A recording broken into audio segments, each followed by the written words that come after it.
Então, eu estava lá como aluno nos primeiros anos do ensino fundamental e sentado na minha carteira, dentre tantas carteiras enfileiradas, naquela lógica de produção massiva e industrial do conhecimento, né, de imposição massiva e industrial do conhecimento, em que eu estava ali na minha carteira, e o professor lá na frente, todos aqueles alunos enfileirados. E então, eu desenvolvi uma atividade que foi passada pela professora, uma professora pela qual eu tenho muito carinho até hoje, né, e era uma atividade de redação. E em um determinado momento, quando eu escrevi a minha redação, eu parei numa palavra que eu não sabia como escrever, e era a palavra amarrou, do verbo amarrar. Então, eu me levantei da minha carteira, fui até a professora e perguntei: professora, como se escreve amarrou? E a professora olhou para mim e disse: não é amarrom, é marrom. E eu, então, voltei até a minha carteira e não conseguia desenvolver a redação, porque me faltava como escrever aquela palavra. Então, eu me levantei novamente, fui até a professora e perguntei: professora, como se escreve amarrou? E a professora disse: eu já te falei, não é amarrom. Se levantou e escreveu no quadro: marrom. Então, o que eu fiz? Eu voltei e me sentei na minha carteira e não terminei a minha redação. A questão é, não é o fato de a professora ela ter se equivocado. Realmente ela se equivocou, ela não ouviu exatamente o que eu perguntei. Uma pessoa pela qual eu tenho muito carinho. A questão é, por que eu, como estudante, uma criança naquele momento, eu não consegui me colocar para a professora, eu não consegui dizer para ela: professora, a senhora errou. Não é isso que eu estou perguntando. E a resposta para essa pergunta, ela passa por nós compreendermos a estrutura social de convivência em que nós estamos inseridos. E a estrutura social de convivência em que nós estamos inseridos, ela está baseada, ela foi construída em cima da lógica cartesiana mecanicista, que foi desenvolvida entre 1500 e 1700, há séculos atrás. Uma estrutura que está pautada, que está assentada nas diretrizes do individualismo, do utilitarismo, do consumismo e da exclusão. Uma estrutura social que implica a ordem da hierarquia, a dominação de uns sobre os outros. Uma estrutura social que implica a lógica da competição. E a competição é a base da guerra. Não é à toa que as pessoas hoje se odeiam. Não é à toa que as pessoas hoje não se veem como opositores quando pensam de forma diferente. Opositores com quem se dialoga, mas se veem como inimigos. Inimigos que devem ser aniquilados. Porque na base de tudo isso está a competição. Uma estrutura de convivência social que impõe violências a muitas e muitas pessoas, violências não só físicas e psíquicas, essas também, mas acima de tudo violências estruturais, que significam privar pessoas do acesso a serviços e recursos que em tese deveriam estar disponíveis a todos. E também violências culturais, que significam privar pessoas ou impor outras formas de violência a pessoas por conta da sua origem social, por conta da sua origem territorial, por conta da sua raça, por conta da sua condição de gênero ou por conta da sua opção sexual. E esta lógica da estrutura da convivência social, ela está também nas nossas instituições.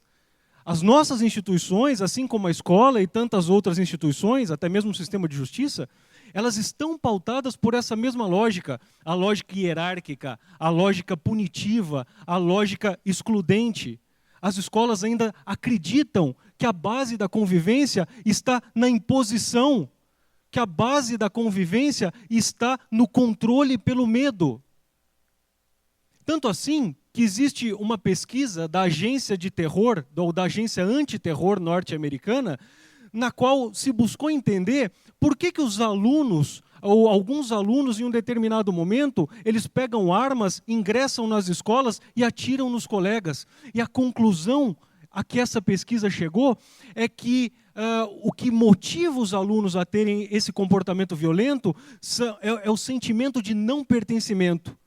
São movimentos que fazem com que esses alunos se sintam excluídos, como, por exemplo, bullying, como, por exemplo, punições, como, por exemplo, formas de não reconhecimento e de não protagonismo. Ou seja, as nossas instituições, como as escolas, elas não geram pertencimento, não geram o sentimento de pertencimento às pessoas que nela convivem. Não só para alunos, mas também para professores, também para a direção, porque a estrutura da instituição, ela é sufocante para todas as pessoas. Neste momento, né, existe uma transformação na concepção filosófica de mundo. Nós estamos deixando para trás essa lógica cartesiana, mecanicista, para entrarmos em uma outra lógica, numa lógica holística, de maneira que os organismos vivos, como a natureza, eles são enxergados como um conjunto de relações, não mais como uma coleção de partes. E o foco hoje está nas relações, de maneira que o ser humano ele é apenas uma teia em um feixe de teias, em um feixe de relações. E é nessa ordem de ideias que chega a justiça restaurativa. A justiça restaurativa, ela é muito mais do que uma técnica de resolução de conflitos, apesar de ter um rol de técnicas de resolução de conflitos. Mas a justiça restaurativa é um convite para a mudança dos paradigmas de convivência social.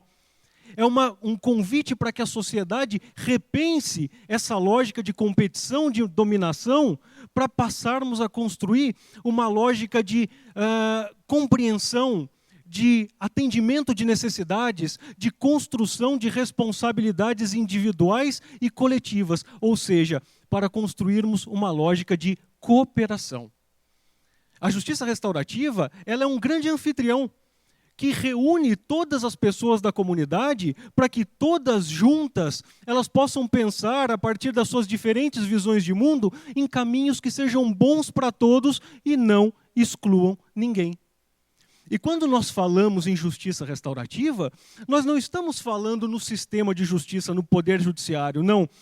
A palavra justiça, da justiça restaurativa, diz respeito ao valor justiça, ao valor justo. E nós entendemos, então, que a justiça restaurativa, esse fazer justiça, ele deve ser construído pela comunidade, com a comunidade e para a comunidade. De maneira que o judiciário, ele é apenas mais um integrante desse coletivo comunitário, no qual a justiça restaurativa ela é construída. E quando a proposta da justiça restaurativa ela é implementada, seja em unidades comunitárias, ou em escolas, ou em outras ambiências, ela traz sim uma técnica de resolução de conflitos. E como eu disse, ela tem um rol de técnicas de resolução de conflitos, e a mais conhecida delas é o processo circular. E aqui eu trago um exemplo do processo circular desenvolvido no ambiente escolar. Em uma determinada situação, chegou em um processo até o sistema de justiça o caso de um aluno que quebrou o braço de uma aluna. E assim que chegou a situação no sistema de justiça. O aluno ele era o agressor e a menina era a vítima.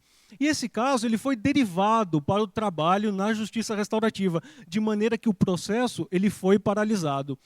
Bem, quando se trabalhou nessa situação no processo circular, em que estavam presentes ali 2 facilitadores, que são pessoas devidamente capacitadas para esse trabalho, e também o menino com seus familiares, a menina com seus familiares, a comunidade escolar que foi direta e indiretamente atingida, e também a rede de garantia de direitos, o que se entendeu é que há 4 anos esse menino vinha sofrendo bullying por parte dessa menina.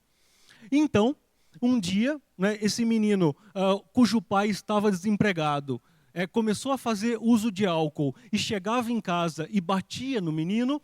Esse menino que sofria toda essa carga de violência chegou até a escola e, mais uma vez, ele sofreu bullying por parte dessa menina, que o chamava de gordo baleia 4 olhos, como ela fazia há 4 anos.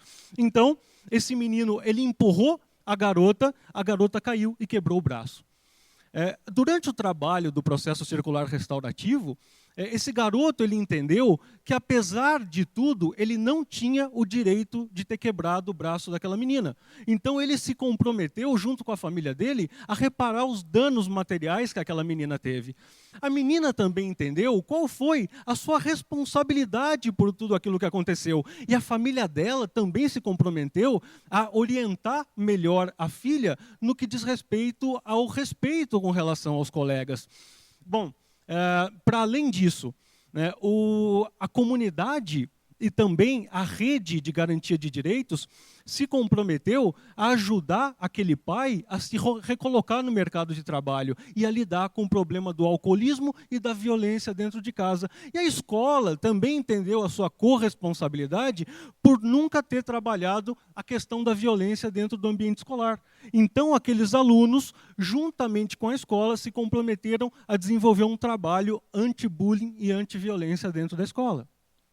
Bem, mas a justiça restaurativa, ela não se basta nessa técnica de resolução de conflitos. Quando ela chega em uma instituição, ela propõe para essa instituição que a instituição reveja a sua estrutura de convivência interna, de maneira que a instituição, como a escola, ela desenvolva uma gestão mais democrática, ela desenvolva projetos que garantam pertencimento, que garantam vez e voz a todos, que permitam aos alunos, aos professores e até mesmo à direção a serem protagonistas, que todos se sintam pertencentes àquele espaço, ou seja, que todos passem a se responsabilizar e a se corresponsabilizar por pensar e resolver os problemas daquele ambiente. Então a justiça restaurativa ela chega assim, com uma técnica de resolução de conflitos dialógica, inclusiva, que olha para a reparação dos danos, que olha para o atendimento das necessidades, que olha para a construção das responsabilidades individuais, porque quem causa dano a outrem tem responsabilidade no sentido de reparar os danos, não só para a pessoa que sofreu o dano, mas para a pessoa também, mas para a comunidade também que foi atingida por aquele fato, e também responsabilidade por reconstruir a sua trajetória de vida, mas, ao mesmo tempo, existe a corresponsabilidade coletiva, porque essa pessoa que fez, ela não fez sozinha. Existiram falhas, existiram omissões na vida dessa pessoa por parte da família, da comunidade, do poder público, que contribuíram para que essa pessoa chegasse onde ela chegou. E, por outro lado, a justiça restaurativa também atua nessa dimensão institucional, né, para que a própria instituição ela reveja a sua forma de convivência interna, para que a técnica ela não seja cooptada para a manutenção das estruturas de poder, mas que a técnica ela sirva, então, para a transformação das estruturas de poder junto com esse trabalho macro-institucional, né, de um convite para que todos ali repensem nas suas formas de convivência interna. E, para além disso, a justiça restaurativa também atua em uma lógica social, espraiando os valores e os princípios da justiça restaurativa por toda a sociedade, principalmente por meio da criação de grupos gestores interinstitucionais que reúnem representantes de todos os setores sociais, tanto públicos quanto privados, e também da sociedade civil organizada, para que todos enraizem a justiça restaurativa como política pública. E já que estamos falando, então, de justiça restaurativa e mudanças de paradigma, eu trago aqui, né, mais uma historinha, né, e uma historinha da minha vida recente. E, em um determinado momento, né, eu tenho uma filhinha de 4 anos de idade, a Rafaela, e a minha filha ela gosta de assistir desenhos, como toda criança. E como vocês sabem, né, as crianças, quando elas assistem desenhos, elas não assistem desenhos, elas assistem um desenho 1 milhão de vezes. E a minha filha, em um determinado momento, ela encasquetou com o desenho Monstros S.A. E ali, quando nós estávamos já na 50ª vez assistindo Monstros S.A., eu comecei a buscar entender qual era a mensagem que estava por trás daquele desenho longa-metragem. E aí eu entendi que existia uma proposta de transformação de paradigmas muito interessante ali. Né, vocês, eu acredito que muitos aqui já assistiram, né, e conhecem a história. Mas ali no desenho Monstros S.A., né, existe a sociedade de Monstrópolis, a cidade dos monstros, né, Monstrópolis, e a cidade precisa de uma energia vital para sobreviver. como mais ou menos a nossa energia elétrica, mas algo para além disso, uma energia vital que é produzida por meio de indústrias. E a principal dessas indústrias era a Monstros S.A. E ali dentro da indústria existe um time de monstros de elite que eles entram no quarto das crianças humanas por meio de uma porta dimensional que os leva até o guarda-roupa das crianças enquanto elas dormem, e eles assustam a criança, e a criança grita.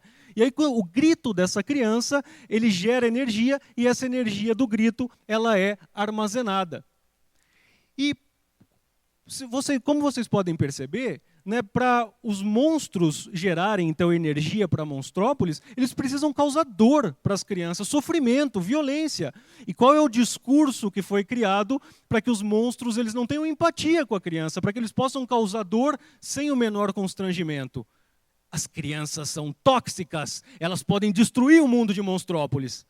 Vocês já ouviram esse discurso alguma vez no nosso mundo? Por exemplo, negros não têm alma. Nós podemos escravizá-los, usá-los para servir os interesses vitais da nossa sociedade. Judeus são como animais. Nós podemos matá-los porque eles atentam contra a nossa sociedade. E agora as novas formas, né, em que se defende que determinados grupos de pessoas que fazem alguma coisa têm que morrer para manter a sociedade viva. Só que o que aconteceu em Monstrópolis foi o seguinte: por um acidente, uma criança ela fez o caminho contrário e entrou em Monstrópolis.